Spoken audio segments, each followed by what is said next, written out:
one of the last things my father told me that he has no regrets, and to remember that everything happens for a reason.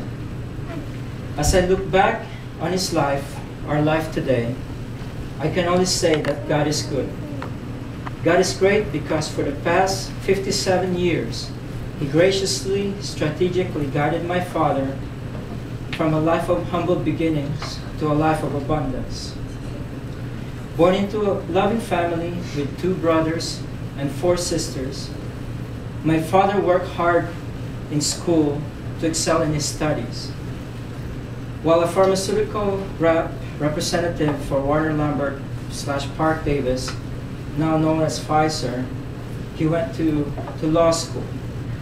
As he was pursuing his dream to become a lawyer, he received a call from the U.S. Department of Naturalization that our papers were approved to come to the United States.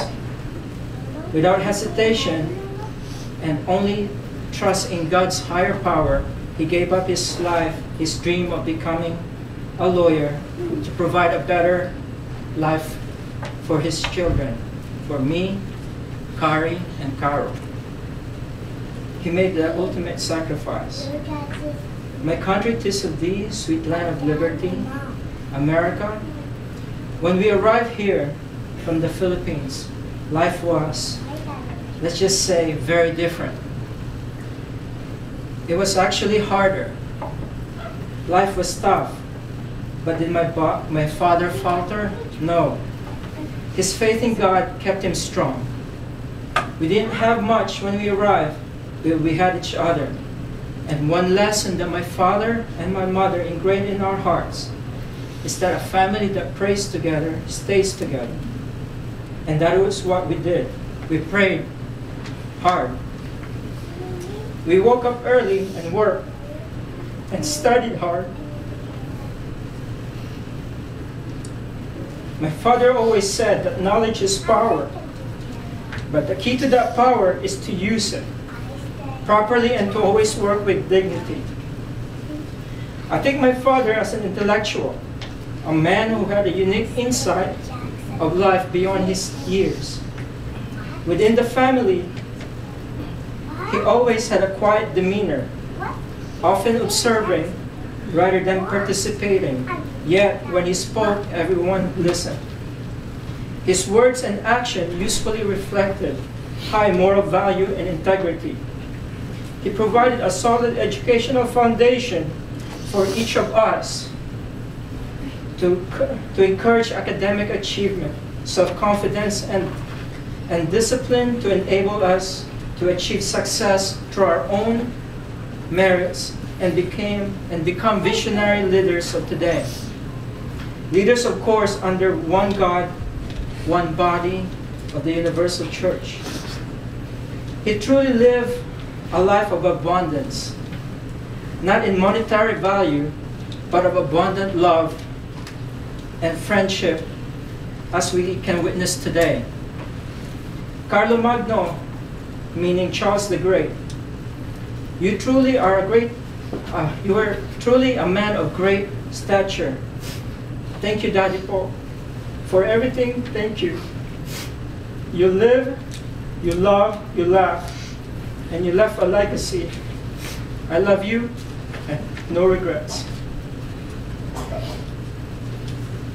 And as we were looking through the computers, trying to figure out what was Daddy doing or thinking this last few months, we know that everything was organized, just in case something happens to my mom.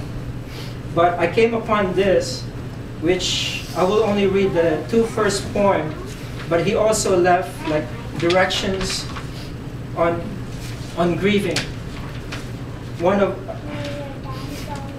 of it is to how to use grief energy, and for my mom to seek support. And even she has some here also for a pet loss, because for the fishes. Yes, I left behind. But I will read you these 2 poems. The first one is Memory Can Only Tell Us What We Were. It's by Richard Fyfe. Memory can tell us only what we were in company of those we love. It cannot help us find out what each of us alone must now become. Yet no person is really alone. Those who live no more still echoes within our thoughts and words. And what they did has become woven into what we are. The second one is, I do believe. There is nothing I can do to make him come back. There is no words I can say that can replace the words you long to hear.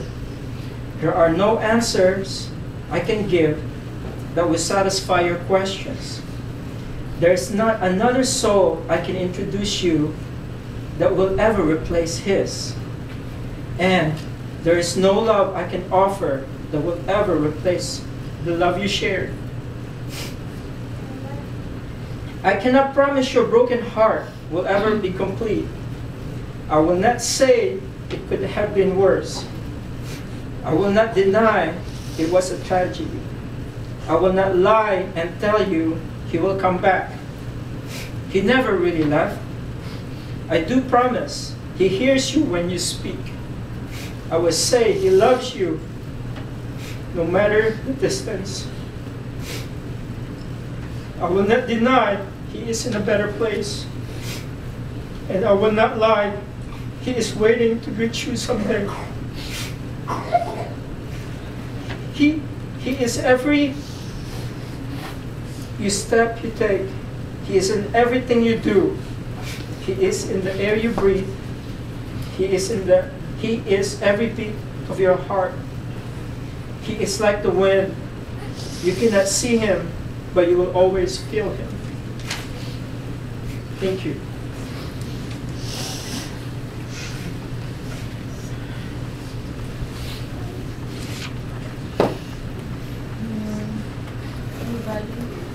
Would anybody else